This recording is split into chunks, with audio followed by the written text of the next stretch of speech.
Hai, salam guru penggerak.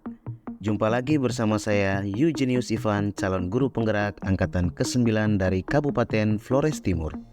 Dalam video kali ini saya akan membagikan aksi nyata modul 1.4 tentang budaya positif. Konsep penting dalam modul 1.4 tentang budaya positif meliputi perubahan paradigma belajar, disiplin positif, kebutuhan dasar manusia, motivasi perilaku manusia, posisi kontrol restitusi, segitiga restitusi, dan keyakinan kelas. Aksi nyata yang saya lakukan setelah mempelajari modul 1.4 ini meliputi: yang pertama, saya melakukan diseminasi tentang budaya positif bersama tenaga pendidik dan kependidikan tingkat SMA Negeri 1 Solor Barat. Yang kedua, saya membuat keyakinan kelas bersama anggota kelas 10B SMA Negeri 1 Solor Barat. Dan yang ketiga, saya menerapkan posisi kontrol sebagai manajer dan menggunakan segitiga restitusi dalam menyelesaikan persoalan yang dialami siswa kelas 10B. Yang pertama, diseminasi tentang budaya positif bersama tenaga pendidik dan kependidikan tingkat SMA Negeri 1 Solor Barat. Berikut video cuplikan diseminasi yang telah saya lakukan. Selamat siang buat kita sekalian. Selamat siang. Baik, kita diminta untuk meluangkan waktu sebentar untuk suatu kegiatan ini, berbagi praktik baik namanya diseminasi tentang budaya positif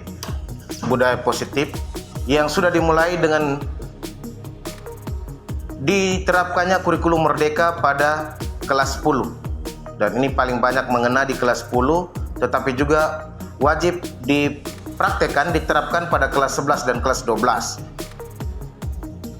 Judul diseminasinya adalah menyebarkan pemahaman dan pengalaman penerapan budaya positif. Jadi pada diseminasi kali ini hanya sekedar berbagi pengalaman budaya positif yang dimaksud apa-apa saja, terlebih pada pola penanganan permasalahan yang ada pada siswa. Kebetulan kita sudah pada pertemuan terakhir kita sudah sudah diarahkan untuk tidak menggunakan pola kekerasan atau sanksi yang berlebihan, sudah pada disiplin yang positif.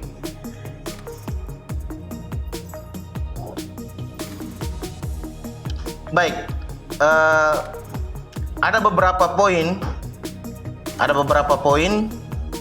dalam penerapan budaya positif ini. Yang pertama, kebetulan sekarang untuk guru-guru yang pembatik maupun kurikulum merdeka itu menggunakan Canva. Jadi sehingga saya coba presentasi menggunakan Canva. Ada beberapa poin. Yang pertama, perubahan paradigma belajar.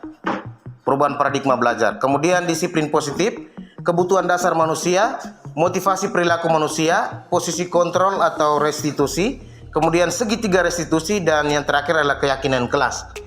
Dari sekian poin ini saya yakin Bapak Ibu sudah pernah mengenal beberapa poin seperti disiplin positif, kemudian keyakinan kelas itu sering dilakukan dalam penerapan BIMTEK kurikulum merdeka. Aksi nyata yang kedua adalah membuat keyakinan kelas bersama anggota kelas 10B SMA Negeri 1 Solor Barat.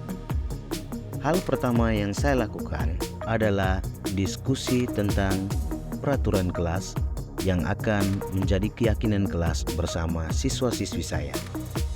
Yang kedua, menjelaskan kepada siswa tentang bagaimana merumuskan peraturan menjadi keyakinan, kemudian meminta siswa menuliskan keyakinan yang mereka yakini untuk disepakati bersama. Dan yang ketiga, setiap siswa menempelkan keyakinan kelas mereka di papan tulis menggunakan sticky notes. Kemudian bersama siswa-siswa saya, kami menyepakati beberapa keyakinan kelas yang dianggap penting dan diyakini bersama untuk disepakati. Kemudian menghasilkan keyakinan kelas yang telah disepakati bersama. Setelah mendapatkan keyakinan kelas, kami juga menandatangani surat perjanjian dan surat kesepakatan bersama untuk kami gunakan sebagai dasar dalam menjalankan keyakinan kelas. Aksi nyata yang ketiga adalah menerapkan posisi kontrol sebagai manajer dan menggunakan segitiga restitusi dalam menyelesaikan persoalan yang dialami siswa kelas 10B. Sebagai wali kelas dan juga sebagai guru mata pelajaran fisika, tentunya saya sering berhadapan dengan siswa-siswa saya di kelas 10B. Ada banyak sekali persoalan, namun saya telah melakukan aksi nyata dalam 2 persoalan siswa yang telah saya lakukan dan saya buat dalam bentuk video pada demonstrasi kontekstual modul 1.4. Secara lengkapnya, teman-teman dapat menonton demonstrasi kontekstual modul 1.4 pada channel YouTube saya. Demikian yang bisa saya bagikan, semoga bermanfaat dan menginspirasi. Terima kasih dan salam sehat.